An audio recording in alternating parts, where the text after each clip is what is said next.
Amin. Shalom saudara. Shalom. Senang dapat berjumpa kembali di tiap-tiap ibadah di tempat ini. Amin. Saudara, hari ini saya ingin mengajak saudara jalan-jalan dalam sebuah bingkai foto hidup dari seorang yang bernama Yosua. Sekalipun sebetulnya dia cuma sebuah bayang-bayang dari hal yang sebenarnya, saudara. Tradisi Yahudi mengatakan bahwa Nun adalah seorang pembuat batu bata, saudara. Sebuah pekerjaan yang boleh dibilang itu pekerjaan yang mungkin kasar dari seorang keturunan Yusuf dan anak Efraim. Tidak ada penjelasan bagaimana Nun mendidik anaknya. Tapi ketika anak laki-laki itu lahir, dia memberi namanya siapa, saudara? Memberi namanya itu Hosea, yang artinya keselamatan. Apa yang kemudian terjadi tidak pernah jelas, karena kitab suci tidak pernah menjelaskan latar belakangnya. Yang kita mengerti, dia muncul menjadi salah satu pemimpin dari sukunya, yaitu suku Efraim. Yosua adalah seorang pemimpin yang menggantikan Musa. Nama Yosua ini cukup dikenal, ditulis sebanyak 201 di kitab suci. Kehebatan kepemimpinannya tidak kalah dibandingkan dengan kepemimpinan Musa. Kemudian Bapak Yahweh meneguhkan Yosua. Dikatakan apa? Sebagaimana aku telah bersama Musa, begitu juga aku ada bersertamu. Luar biasa banget, saudara. Nah, Yosua meniti karirnya dari posisi sebagai seorang abdi Musa. Ketika Yosua ini masih sangat belia, masih muda, dia termasuk salah satu di antara 12 pengintai yang diutus Musa untuk melihat tanah perjanjian. Ketika semua orang menjadi pesimis dan takut karena 10 pengintai itu membicarakan hal yang kabar yang buruk, yang kemudian melemahkan orang banyak, tetapi ada 2 orang yang berpikiran positif, yaitu Hosea dan Kaleb. Tapi suatu hari entah apa yang terjadi, kitab suci juga tidak menceritakan dengan detail. Kemudian Musa mengubah namanya itu, mengubah nama Hosea itu. Musa kemudian memanggil Hosea, nama kamu akan aku ganti. Namamu bukan lagi Hosea, tetapi namamu adalah Yosua. Saudara tahu apa artinya itu? Nama Hosea ditambah 1 nama lagi oleh Musa, dan gabungan 2 nama itu melahirkan sebuah nama baru, yaitu Yosua. Dan nama yang ditambahkan oleh Musa adalah nama Bapa Yahweh itu sendiri, saudara. Dalam hal ini mungkin Musa melihat kualitas ilahi di dalam dirinya Yosua, sehingga Yosua itu mempunyai tanggung jawab bahwa Yahweh lah pemimpin dan Yahweh lah juru selamat bagi umat Israel itu sebenarnya, saudara. Dan sejak hari itu namanya bukan lagi Hosea. Saudara tahu bedanya? Setiap kali nama itu disebut, setiap kali nama itu diberi, itu mengubah hidup orang, saudara. Setiap kali nama itu disatukan dengan seseorang, sesuatu terjadi secara ajaib, saudara. Dia sandang nama Bapak Yahweh dalam hidupnya. Dan inilah orang yang siap membawa mandat Bapak Yahweh sampai tercapai akan destininya, saudara. Sekarang kita menyimpang sedikit. Saudara tentu sudah tahu Salomo. Salomo itu siapa, saudara? Anak daripada Daud. Daud memberi namanya Salomo. Coba kita buka 2 Samuel 12. 2 Samuel 12 ayat 24 sampai 25. Di situ dikatakan, dan Daud menghibur istrinya Betseba, lalu ia datang kepadanya dan berbaring dengannya. Kemudian dia melahirkan seorang anak laki-laki, dan dia memanggil namanya Salomo, dan Yahweh mengasihinya. Dan dia menyuruh melalui tangan Nabi Natan, dan dia menyebut namanya Yedidya, oleh karena Yahweh. Nah, saudaraku yang terkasih, nama Salomo itu artinya apa, saudara? Nama Salomo itu artinya apa? Shalom, damai sejahtera, kelimpahan dalam segala hal. Kitab suci mengatakan Yahweh mengasihinya. Saudara tahu apa yang terjadi? Bapak Yahweh kirim seorang nabi yang sudah cukup dikenal baik oleh Daud. Namanya tadi siapa? Nabi Natan. Jika saudara membaca kitab suci, perkataan Nabi Natan ini yang dari Bapak Yahweh selalu didengar oleh Daud, saudara. Hari itu Natan berkata apa?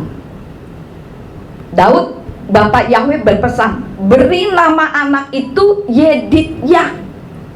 Dari kata Yedid, kekasih, dan Yah, yaitu nama Yahweh. Jadi artinya Yedidya itu artinya kekasih Yahweh. Nah, kalau saudara tahu arti nama Daud yang dicintai, sebenarnya Bapak Yahweh menambahkan Yahweh dari nama Daud. Sebab Yedidya artinya yang dicintai Yahweh.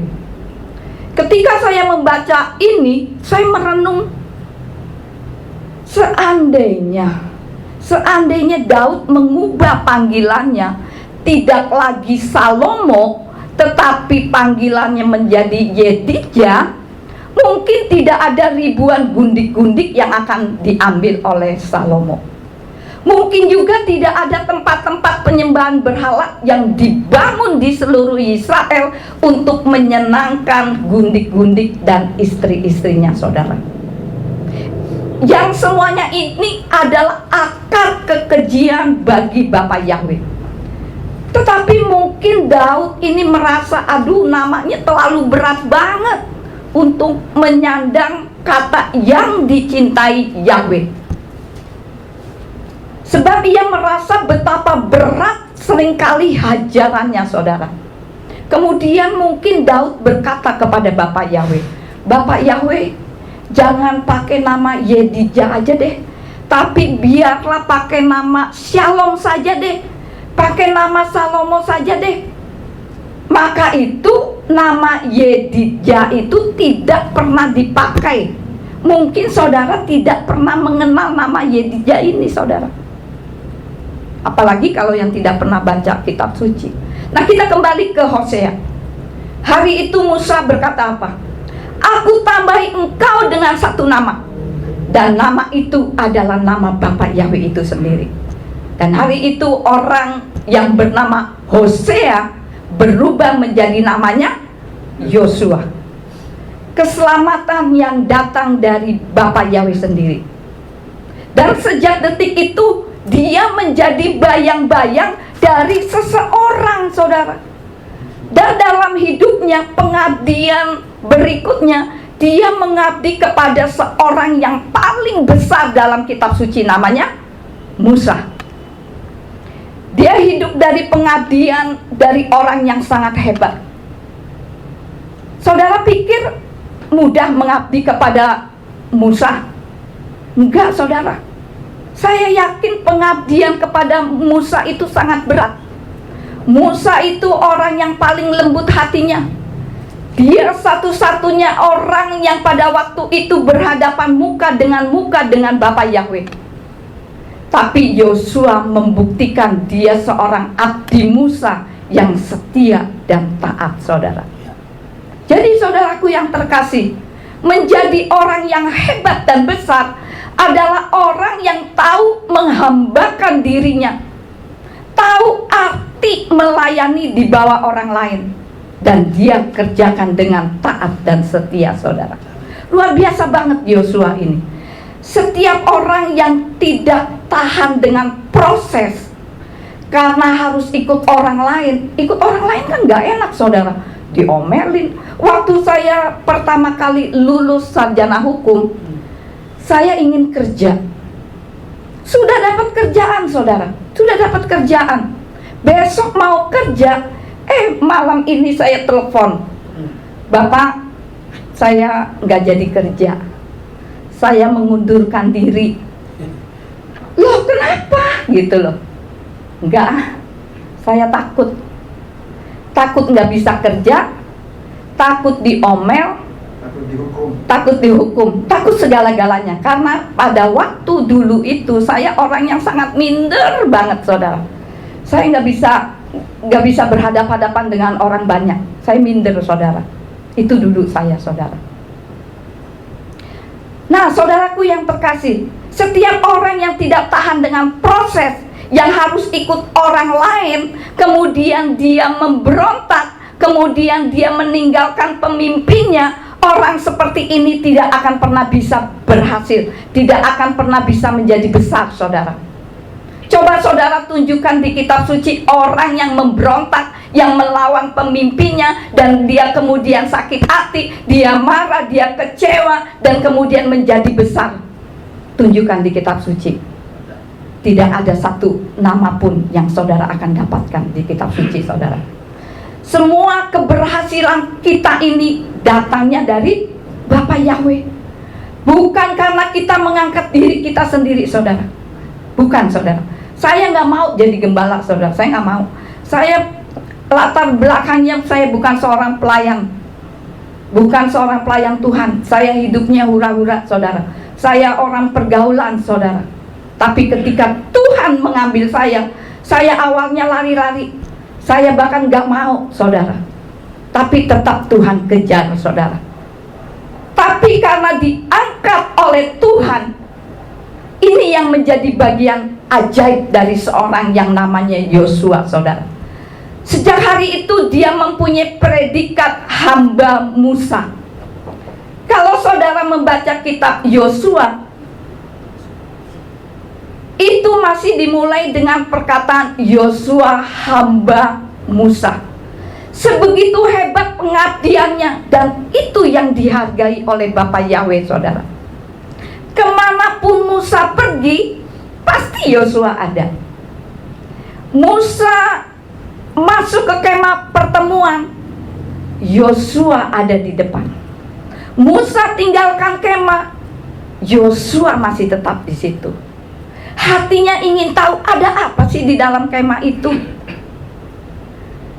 Tarikan Bapak Yahweh begitu kuat di dalam kehidupan Yosua. Buat dia berkata, aku mau tinggal. Nama Yahweh tidak ingin dia pergi dari hadirat Bapak Yahweh. Yosua tidak ingin meninggalkan nama Bapak Yahweh itu sendiri. Suatu hari mimpi terburuk dalam hidupnya datang, saudara. Tuhan yang puluhan tahun dia abdikan dirinya, tiba-tiba hari itu Musa mati, saudara. Musa mati. Saat Musa naik ke gunung untuk berdoa kepada Bapa Yahweh, dia tidak pernah kembali. Tidak ada yang tahu apakah dia hidup atau sudah mati. Sampai suatu hari Elohimnya Musa yang punya nama yang dia sandang datang di hadapannya. Dan Bapak Yahweh katakan apa? Yosua, Musa hambaku sudah mati. Kalau Yosua dengar dari apa kata orang, mungkin Yosua tidak percaya, saudara. Tapi Bapak Yahweh berkata sendiri, Yosua tahu itu suara siapa, karena hasil bergaul dengan Musa. Jadi dia tahu itu pasti suara Bapak Yahweh. Kemudian Yosua tersungkur dan mencoba menebak apa yang akan dikatakan oleh Bapak Yahweh. Dan Bapak Yahweh berkata apa? Yosua, Musa sudah mati. Mungkin saat itu Yosua histeris nangis karena merasa kehilangan, sebab Yosua mengasihi tuannya. Bapak Yahweh katakan apa, saudara? Sekarang bangkit Yosua. Saat itu Yosua tersungkur di hadiratnya. Kalau saudara pelajari kata bangkit, itu lanjutkan, tuntaskan. Yahweh berkata, tidak ada lagi kebaktian penghiburan 40 hari, 100 hari, 1000 hari, enggak ada. Aku tidak punya waktu untuk mendengar penghiburan buat Musa.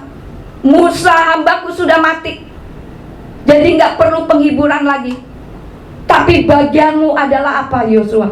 Bangkit, lanjutkan, tuntaskan. Saya mau beritahu kepada saudara, jika Tuhan sudah memberi sesuatu di hati saudara, pesannya berkata, saudara, ketika saudara terjun di dalam pelayanan, lakukan itu sampai tuntas, saudara. Lanjutkan, tuntaskan sampai ledakan itu terjadi, saudara. Tidak ada orang yang berhenti dalam pelayanan, saudara. Kalau saudara sungguh-sungguh sudah mau terjun ke pelayanan, jangan pernah berhenti, saudara. Dan katakan, saya dulu waktu pertama kali terjun dalam pelayanan kan masih minder-minder, masih takut-takut.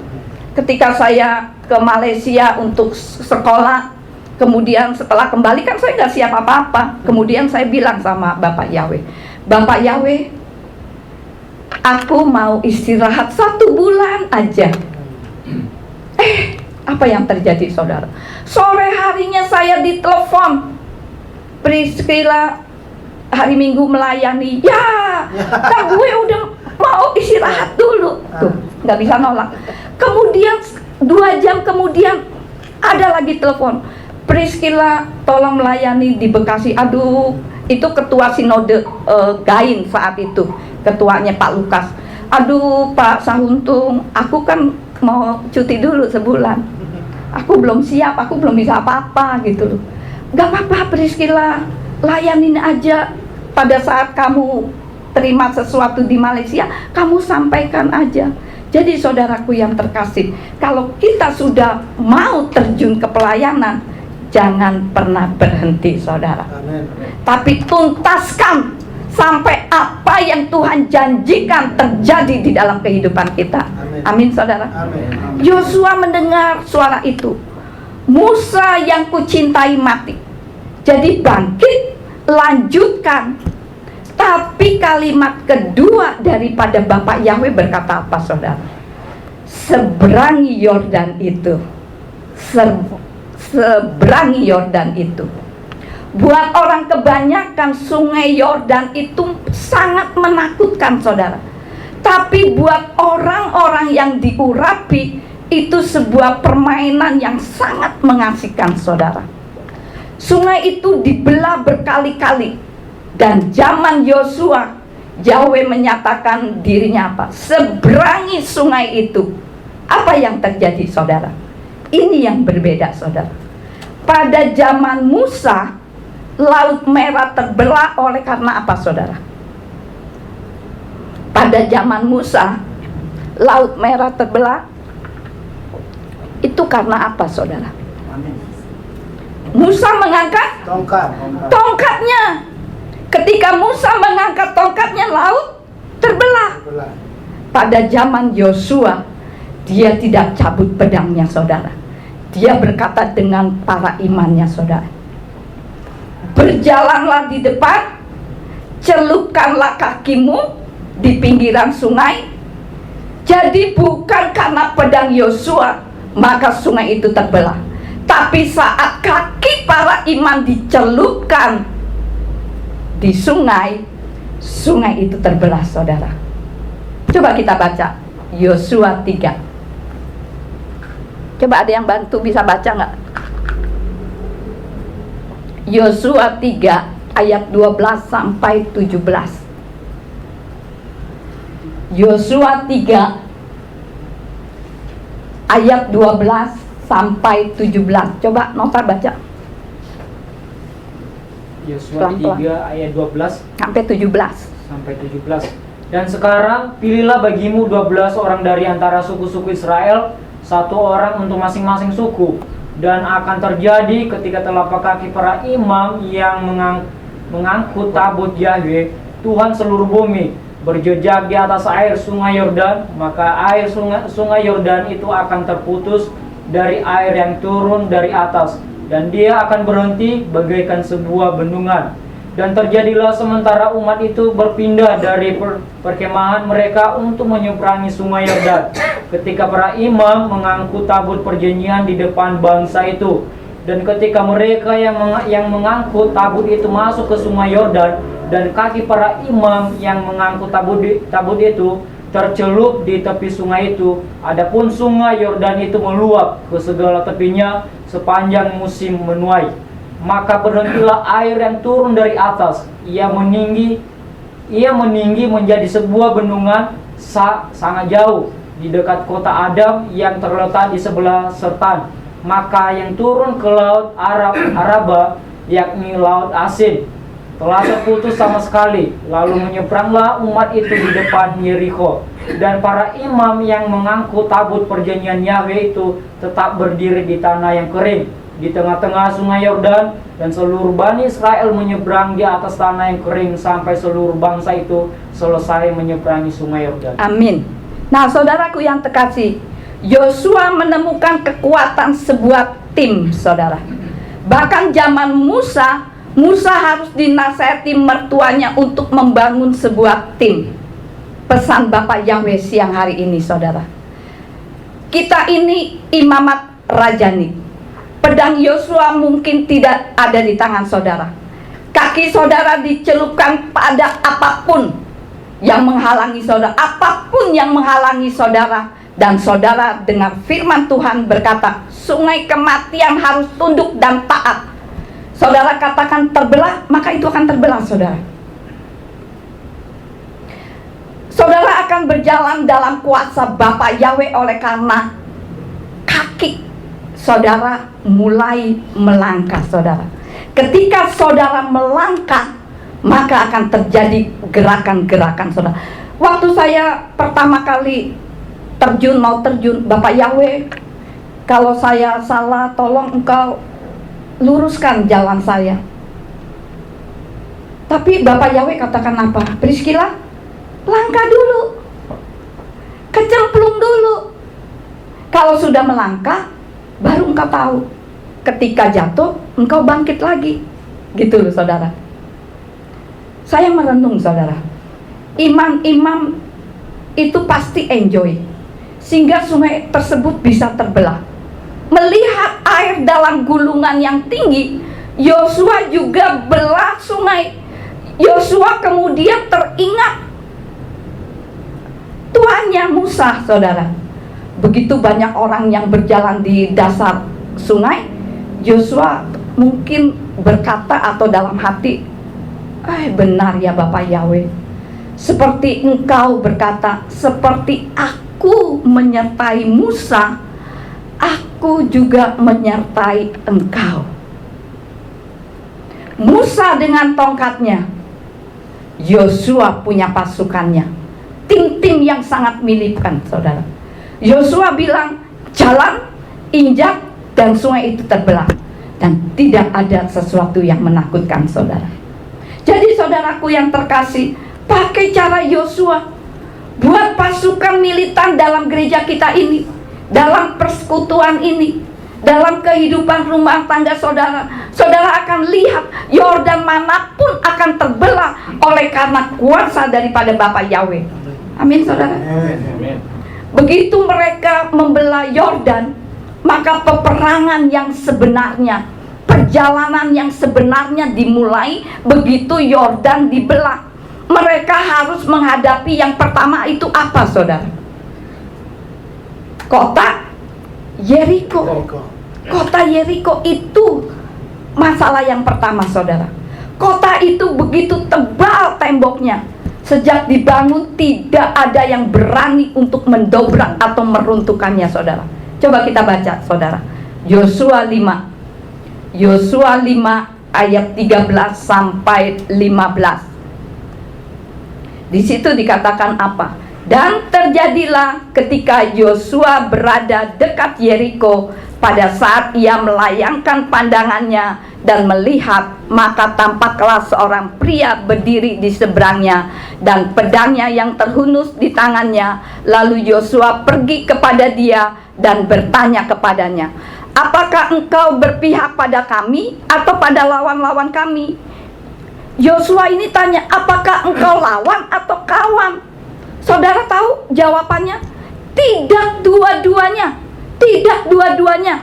Kenapa saudara? Yang seharusnya tanya itu bukan Yosua. Yang seharusnya tanya itu Bapak Yahweh. Harusnya yang bertanya kepada Yosua. Di situ lanjutkan. Dan dia menjawab, bukan, tetapi sebagai panglima bala tentara Yahweh, aku sekarang datang.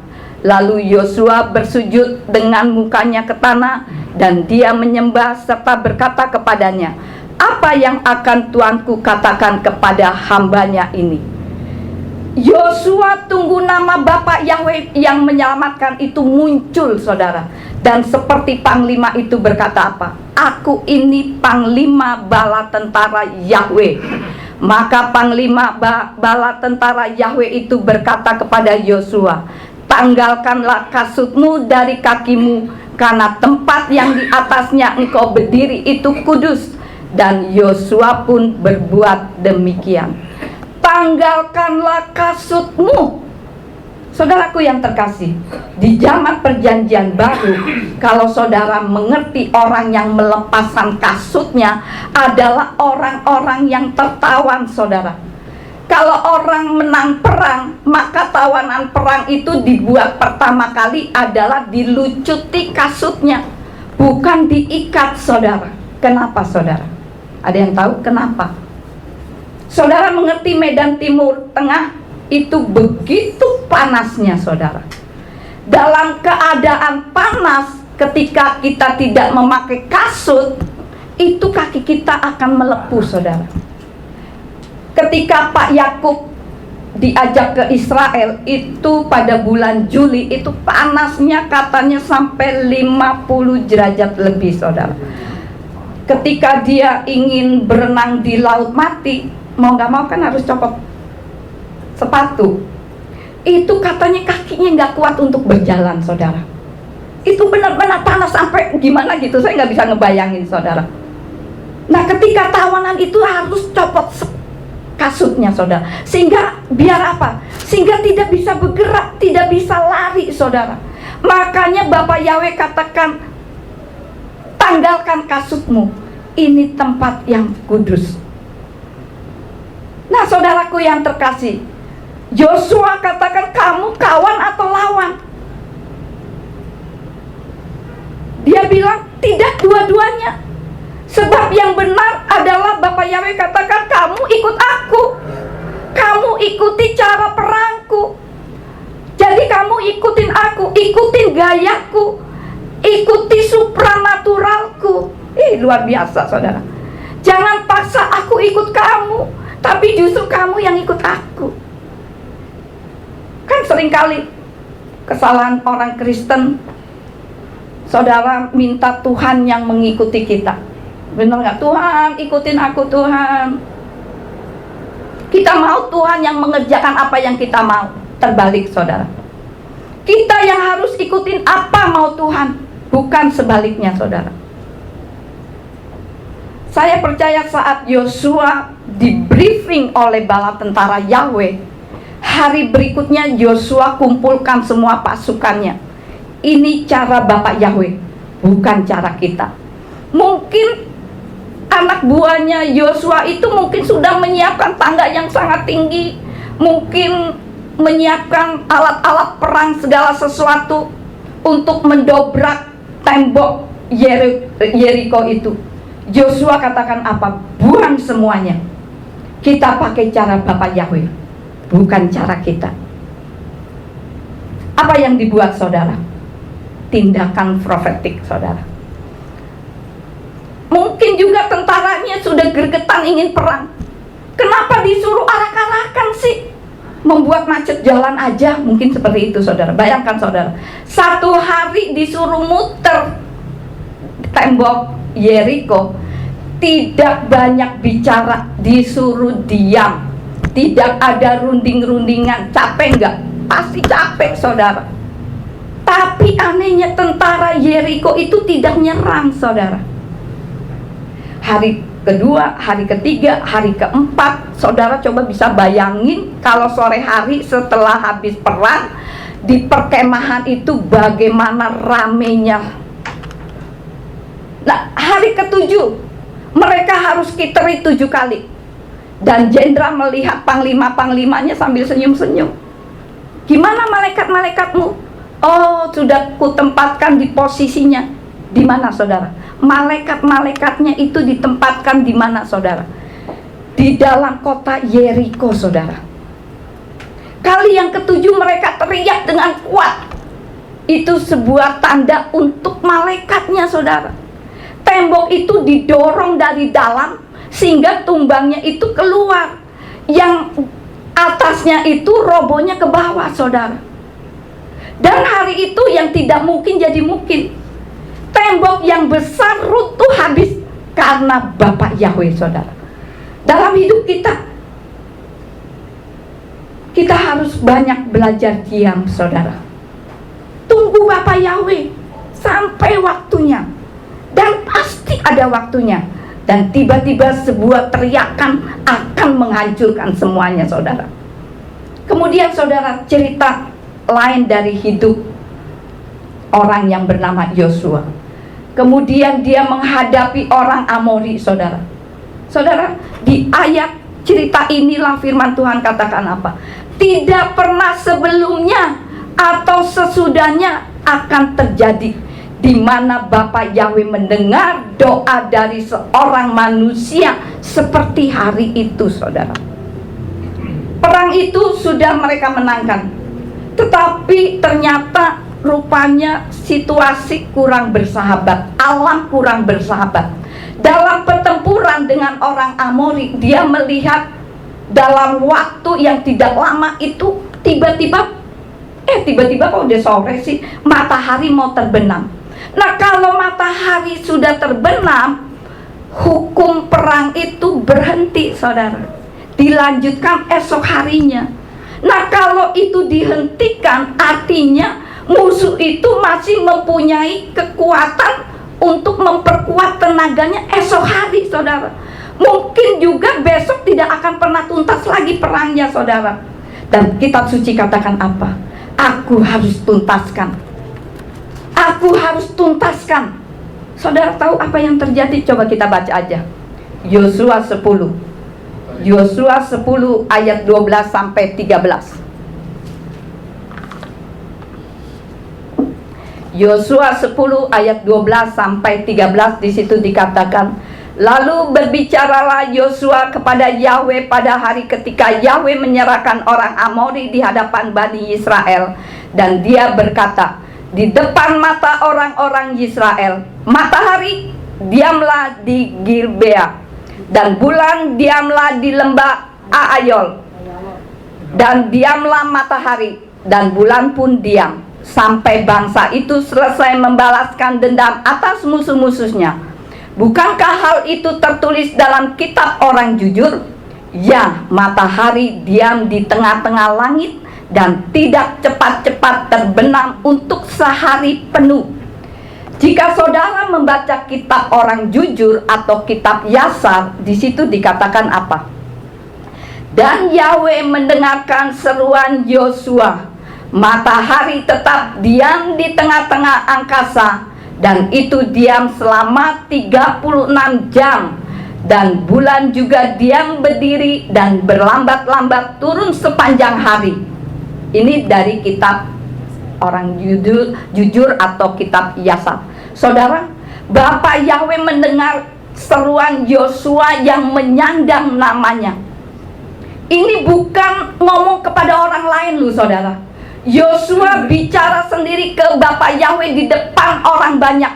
Dia perintahkan matahari, bulan berhenti. Dan saya membaca para ahli itu pernah buat survei, saudara. Para ahli pernah buat survei bahwa sebenarnya perputaran bumi itu telah sekian waktu, dan ketika di komputer persis terjadi pada zaman Yosua. Dan ini bukan dongeng, saudara, ini realita.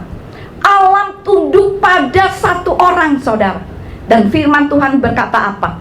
Dan belum pernah ada hari seperti itu sebelumnya atau sesudahnya, karena Yahweh mendengarkan suara seorang manusia, sebab Yahweh telah berperang untuk Israel.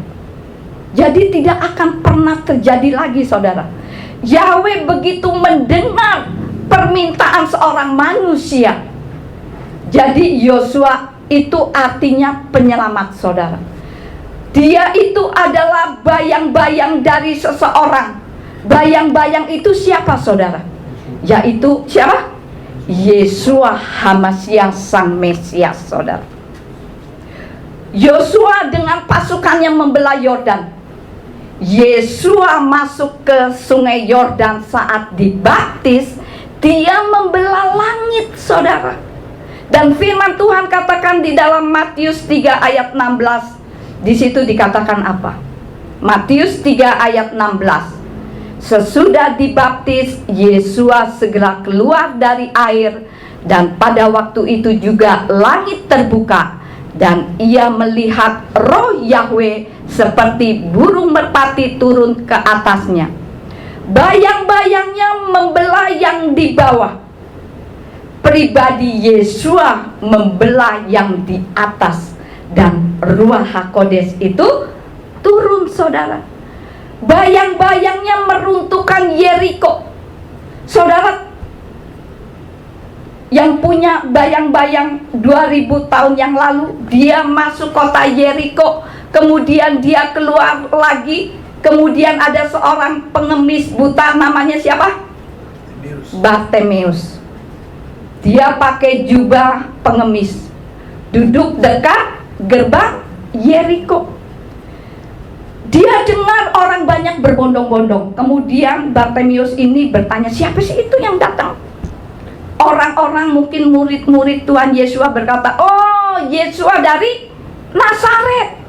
Yesua dari Nazaret. Kemudian Bartimeus berteriaknya apa, saudara? Yesua anak Daud. Dia tidak berteriak Yesua dari Nazaret seperti apa kata orang, saudara. Jadi orang buta ini luar biasa banget, saudara. Dia lebih melek daripada yang melek, saudara. Buat orang Israel, sebutan anak Daud adalah sebutan Mesias Yesua. Ketika namanya dipanggil, Yesua itu berhenti, saudara.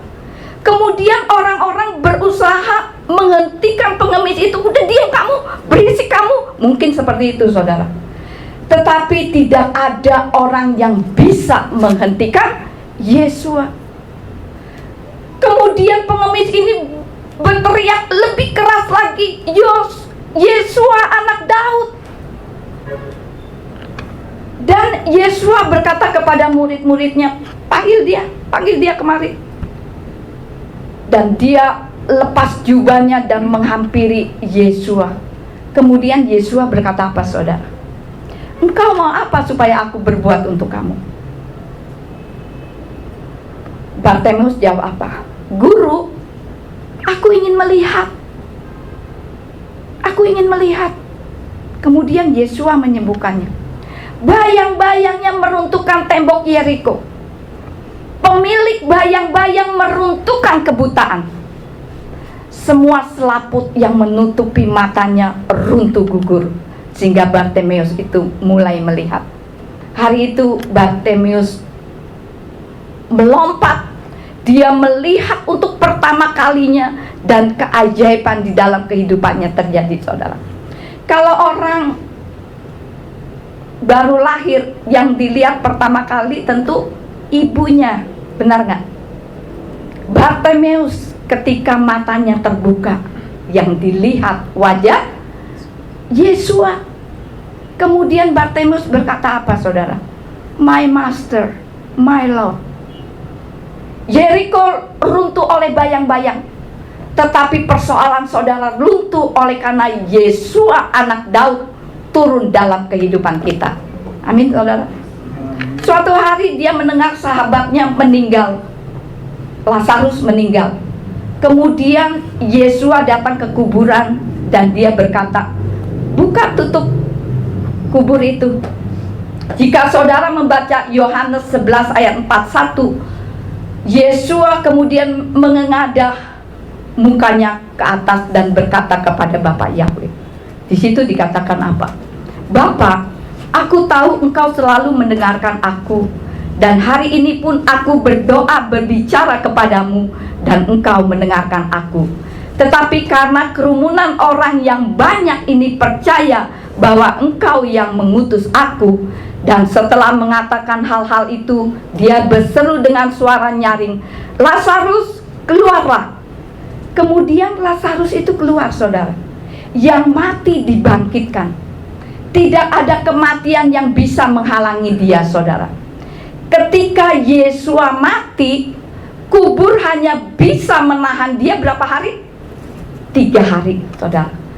Hari yang ketiga dia bangkit di antara orang mati. Dia berkata apa? Akulah kehidupan. Sejak hari itu tidak ada kuasa yang melebihi dia. Yesua adalah raja di atas segala raja, tuan di atas segala tuan. Siapa namanya, saudara? Yesua HaMashiach. Kemudian Yesua berkata, aku datang memberi saudara hidup, dan hidup dalam kelimpahan. Untuk itu, saudaraku yang terkasih, renungan firman Tuhan hari ini, bangkit, lanjutkan, dan tuntaskan.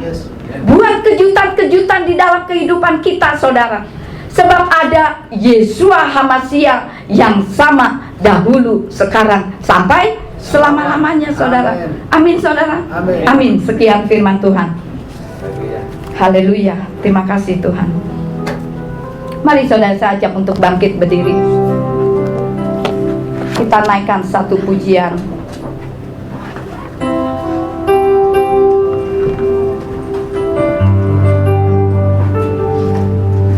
Apa? Yang terutama deh. Haleluya.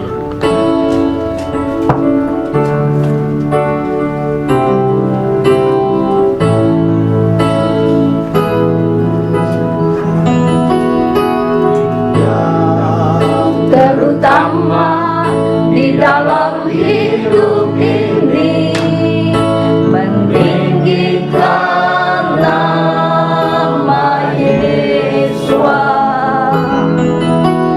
Yang terutama di dalam hidup ini, memuliakan namanya. Sekali lagi, yang terutama di dalam hidup ini, meninggikan